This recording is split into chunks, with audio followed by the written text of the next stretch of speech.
নমস্কাৰ মই ডক্টৰ বাহাৰুল ইছলাম জয়জয়তে মই আপোনালোক সকলোকে মোৰ তৰফৰ পৰা আন্তৰিক ধন্যবাদ আৰু শুভেচ্ছা জ্ঞাপন কৰিছোঁ।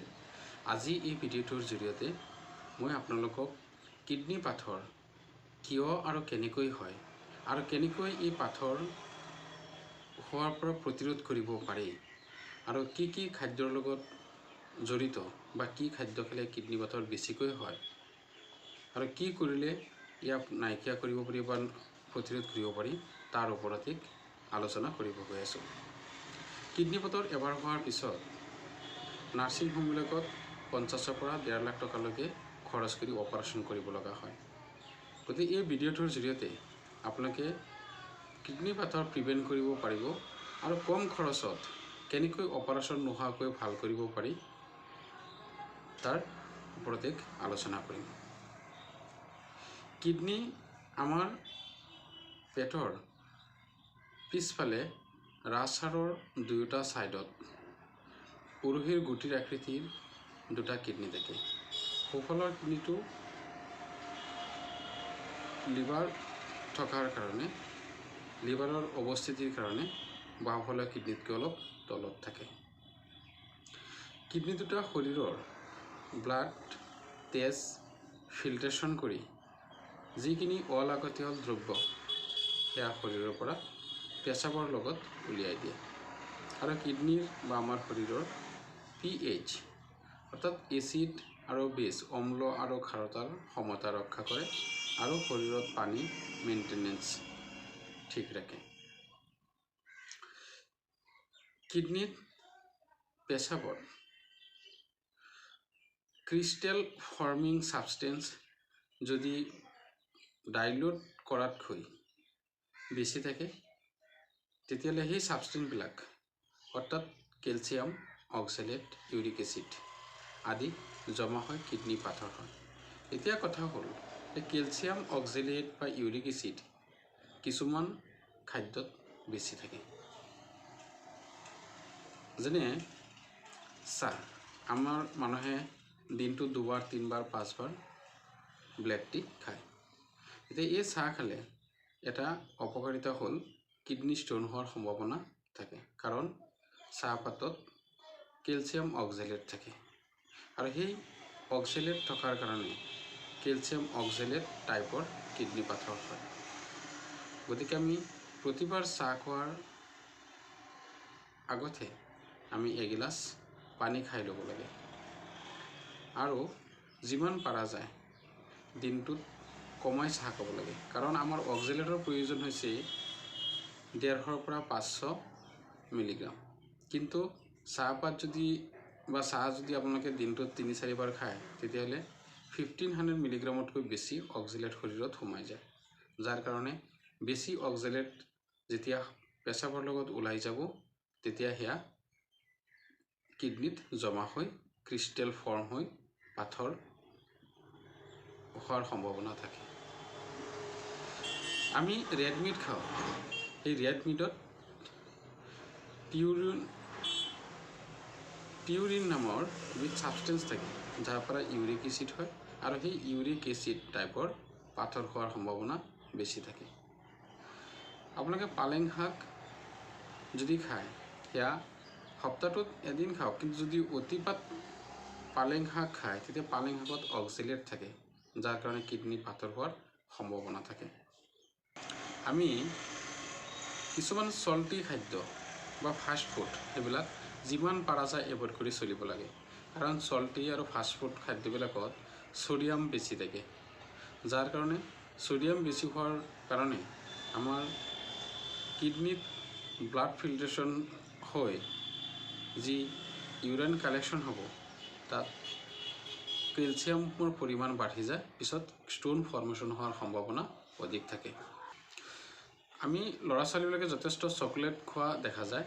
সেই চকলেট জাতীয় যিবিলাক চকলেট আছে তাত চয়া মিল্ক বা চয়াবিন আদিত যথেষ্ট পৰিমাণৰ অক্সালেট থাকে।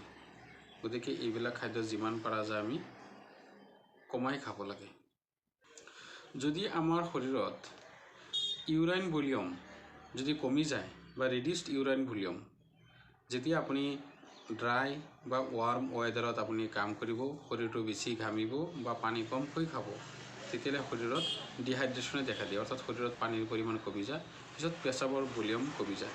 আৰু যদি আপোনালোকে গম পায় যে পেচাবৰ ভলিউম কমি গৈছে বা পেচাব যিমান হ'ব লাগিছিল সিমান হোৱা নাই, তেতিয়া জানিব যে এই ড্ৰাই ৱেডাৰত বা ৱাৰ্ম ৱেডাৰত কাম কৰাৰ ফলত যদি পেচাব নহয়, আপোনাৰ কিডনি ফাটৰ হোৱাৰ সম্ভাৱনা অধিক থাকে। যদি আমাৰ কিডনিত PH বেলেঞ্চ অৰ্থাৎ এচিড আৰু বেজ যদি বাঢ়ি যায় বা কমি যায় বা ইমবেলেঞ্চ হয়, তেতিয়াহ'লে কিডনি পাথৰ হোৱাৰ সম্ভাৱনা অধিক থাকে। যদি PH যদি বাঢ়ি যায় বা যদি অম্ল এচিড যদি যিমান থাকিব লাগে নৰ্মেল তাতকৈ যদি বাঢ়ি যায় বা কমি যায়, তেতিয়াহ'লে সেই PH.Alkaline যিটো আছে, এলকালিনৰ পৰা ক্ৰিষ্টেলাইজেশ্যন, ফছফেট আৰু কেলছিয়ামৰ ক্ৰিষ্টেলাইজেশ্যন হয়, যাৰ কাৰণে পাথৰ হোৱাৰ সম্ভাৱনা অধিক থাকে। আৰু এচিড বাঢ়িলে এচিডৰ পৰা ইউৰিক এচিড প্ৰমোট কৰে, আৰু যাৰ কাৰণে ইউৰিনত ইউৰিক এচিড বাঢ়ি যায়, ফলত কিডনি পাথৰ হোৱাৰ সম্ভাৱনা অধিক থাকে। গতিকে যদি কিডনিত চিষ্টিন বা এমাইনো এচিড আদি বাঢ়িলেও কিডনি পাথৰ হয়। গতিকে আমাৰ এইবিলাক খাদ্য যেনেকুৱা ব্লেক টি, ৰেড মিট, পালেং শাক বা ফাষ্ট ফুড আৰু চল্টি ফুড যিবিলাক আছে, এইবিলাক বা কিডনিত যদি এচিড বেজ যদি বেলেঞ্চ নাথাকে বা ইউৰিন ভলিউম যদি কম হয়, তেতিয়াহ'লে 5 ধৰণৰ পাথৰ হোৱাৰ সম্ভাৱনা থাকে। তাৰপিছত কেলছিয়াম অক্সালেট পাথৰ, কেলছিয়াম ফছফেট পাথৰ, চিষ্টিন পাথৰ আৰু ষ্ট্ৰভিট পাথৰ আৰু ইউৰিক এচিড পাথৰ। এই 5 টাইপছৰ পাথৰ বেলেগ বেলেগ কজত হয়। গতিকে মই আপোনালোকক এই পাথৰ কিয় হয় এই কথাবিলাক যে ক'লোঁ, এতিয়া পাথৰ কেনেকৈ আমি প্ৰিভেণ্ট কৰিব পাৰিম তাৰ ওপৰত কথাবিলাক ক'ম। যদি আপুনি ৰেড মিট খাইছে, তেতিয়াহ'লে পানীৰ পৰিমাণটো বঢ়াই দিয়ক, কাৰণ ৰেড মিট খোৱাৰ পিছত যদি পানী কমকৈ খায়, তেতিয়াহ'লে ৰেড মিটত যি ইউৰিক এচিড প্ৰডাকশ্যন হ'ব, সেয়া কিডনিয়ে এক্সক্ৰিট কৰোঁতে তাত ক্ৰিষ্টেল ফৰ্মত কিডনিত থাকি যাব, পাথৰ হোৱাৰ সম্ভাৱনা থাকিব। গতিকে ৰেড মিট যিমান পাৰা যায় আপোনালোকে এভইড কৰিব, আৰু পালেং শাক কমাই খাব, ব্লেক টি দিনটোত এবাৰ বা দুবাৰ খাব, ইয়াতকৈ বেছি নাখাব। আৰু যদি কাৰোবাৰ আপোনালোকৰ থাইৰয়ডৰ প্ৰব্লেম আছে, যে হাইপাৰ থাইৰয়ডিজম হৈছে, তেতিয়াহ'লে আপোনালোকৰ শৰীৰত হাইপাৰ কেলছিমিয়া হোৱাৰ সম্ভাৱনা থাকে, অৰ্থাৎ ব্লাডত কিডনিয়ে যদি ফিল্ট্ৰেশ্যন কৰিব, অধিক পৰিমাণৰ কেলছিয়াম এক্সক্ৰিট কৰিব লাগে। গতিকে হাইপাৰ থাইৰয়ডিজম যিসকলৰ আছে, তেওঁলোকৰ কেলছিয়াম ব্লাডত বেছি থকাৰ কাৰণে কিডনি ষ্টোন হোৱাৰ সম্ভাৱনা অধিক থাকে। আৰু দিনটোত এজন 10 বছৰৰ পৰা 12 বছৰৰ ল'ৰা ছোৱালী দিনটোত কমেও 8 গ্লাছ পানী খাব লাগে। 12 পৰা 18 বছৰৰ ল'ৰা ছোৱালী কমেও 12 গ্লাছ পানী খাব লাগে দিনটোত। আৰু যিবিলাক এডাল্ট আছে, তেওঁলোকে ঠাণ্ডা ছিজনত কমেও 2 পৰা 2.5 লিটাৰ, আৰু গৰম ছিজনত ছামাৰ ছিজনটোত কমেও 3 পৰা 4 লিটাৰ পানী খাব লাগে। কাৰণ ইউৰিন ভলিউম যেতিয়া কমি যাব, তেতিয়া সেই ক্ৰিষ্টেলবিলাক ফৰ্ম হৈ কিডনি পাথৰ হোৱাৰ সম্ভাৱনা অধিক থাকে। আৰু এই পাথৰ প্ৰিভেনশ্যন কৰাৰ কাৰণে কিছুমান খাদ্য আমি খাব লাগিব। এক্সাম্পল, আমি দিনটোত আধা গ্লাছ পানীত এটা নেমু চেপি মৰ্নিং খাব লাগে, কাৰণ যিবিলাক ফলত বা নেমু, কমলা আদিত চাইট্ৰাছ থাকে, আৰু সেইটো কিডনি পাথৰ প্ৰিভেনশ্যন হোৱাত বাধা দিয়ে। গতিকে আমি নেমু খাব লাগে, আৰু কমলাৰ ৰস, যদি আপোনালোকে ক'ৰবাত গৰমত ওলাই গৈছে, তেতিয়া কিবা বস্তু যদি কিনি খাইছে, আপোনালোকে কমলাৰ জুইচ খাওক। অৰেঞ্জ জুইচ খালে কিডনি পাথৰ ডিজলভ হয় আৰু কিডনি পাথৰ নাইকিয়া হোৱাত হেল্প হয়।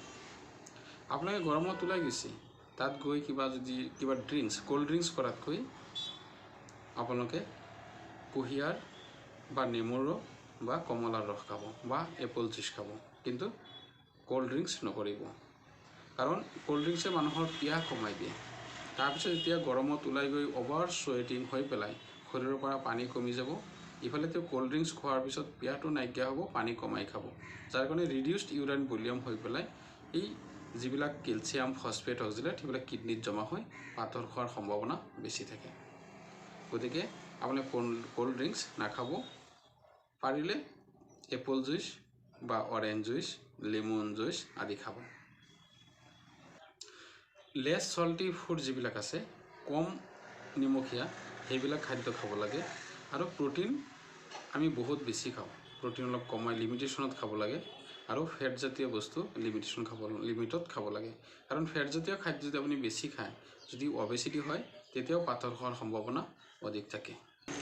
গতিকে মই আপোনালোকক কৈছোঁ, যদি পাথৰ হোৱাৰ সম্ভাৱনা আছে বা পাথৰ হৈছে বা পেচাবৰ জ্বলাপৰা আছে, পেচাবৰ ইনফেকশ্যন আছে বা পেচাবৰ যিটো ৰাস্তা তাত কিবা বিহাই আছে, আপোনালোকে সাৱধান হ'ব লাগে। আৰু পানীৰ পৰিমাণ বেছিকৈ খাওক। পানীৰ পৰিমাণটো আপোনালোকে গৰম ছিজনত বেছিকৈ খাব, 3 পৰা 4 litre. Orange juice, lemon juice খাব আৰু ৱাটাৰমেলন খাব পাৰে। তাৰপিছত ৰেড টি কমাই দিব, ব্লেক টি যিমান পৰা যায় কমাই খাব। আৰু কিডনিৰ ইনফেকশ্যন হ'লে, ইনফেকশ্যনৰ বা ইউৰিনাৰী ট্ৰেক্ট ইনফেকশ্যন যদি হয়, পাথৰ হোৱাৰ সম্ভাৱনা থাকে। গতিকে পাথৰ হোৱাৰ ইনফেকশ্যন হ'লে আপোনালোকে তুৰন্ত বা লগে লগে ডক্টৰক দেখুৱাব। গতিকে মই যিখিনি কথা কৈছোঁ, এই কেলছিয়াম অক্সালেট ফসফেট বা ইউৰিক এচিড জাতীয় খাদ্যবিলাক যদি আপোনালোকে যিমান পৰা যায় পৰিহাৰ কৰি চলিব, সল্টি আৰু ফাষ্ট ফুড নাখাব, তেতিয়াহ'লে আপোনালোকৰ কিডনি পাথৰ প্ৰিভেনশ্যন কৰিব পাৰিব। মই আজি যিখিনি কথা পাতিলোঁ, যদি এই কথাখিনিৰ ওপৰত আপোনালোকে অলপ গুৰুত্ব দিয়ে, কিডনি পাথৰ নহ'ব।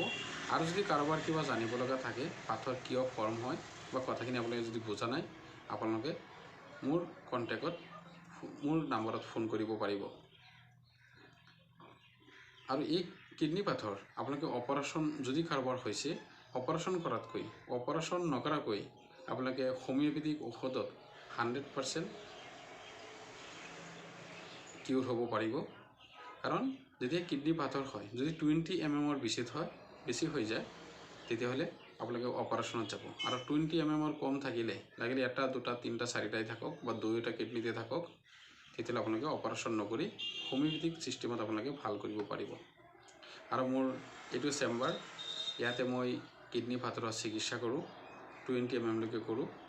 আৰু সেয়া কিডনিত থাকক, ইউৰেটাৰ থাকক, কিডনিৰ পৰা পেচাবৰ থলীলৈকে অহা যিটো ৰাস্তা ইউৰেটাৰ, যদি তাতেই থাকক বা পেচাবৰ থলীতে থাকক, সেয়া 20 mm লৈকে চিকিৎসা কৰা হয় আৰু সম্পূৰ্ণ কিউৰ হয়। গতিকে আপুনি যদি কাৰোবাৰ কিডনি পাথৰ হৈছে, আপোনালোকে মোৰ লগত যোগাযোগ কৰিব পাৰিব। মোৰ ফোন নম্বৰ দি দিছোঁ। আৰু যদি কাৰোবাৰ কিডনি পাথৰ প্ৰিভেনশ্যনৰ কাৰণে বা পাথৰ নহ'বৰ কাৰণে যদি কিবা মেডিচিন লাগে, সেয়াও প্ৰিভেনশ্যনৰ মেডিচিনো আছে, সেয়াও খাব পাৰিব। কিন্তু আপোনালোকে আটাইতকৈ বেছি গুৰুত্ব দিব ডায়েটত। আৰু মই যিখিনি কথা কৈছোঁ, নেচাৰেলি সেইখিনি প্ৰিভেনশ্যন কৰাৰ ওপৰত গুৰুত্ব দিব। মই এই ভিডিঅ'টো বনাইছোঁ, যদি ভাল লাগে সঁচাকৈ শ্বেয়াৰ কৰিব আৰু গুৰুত্ব সহকাৰে কামখিনি কৰিব। আশা কৰোঁ আপোনালোকৰ জীৱন সুৰক্ষিত হওক আৰু বেমাৰটো প্ৰিভেণ্ট কৰক। ধন্যবাদ।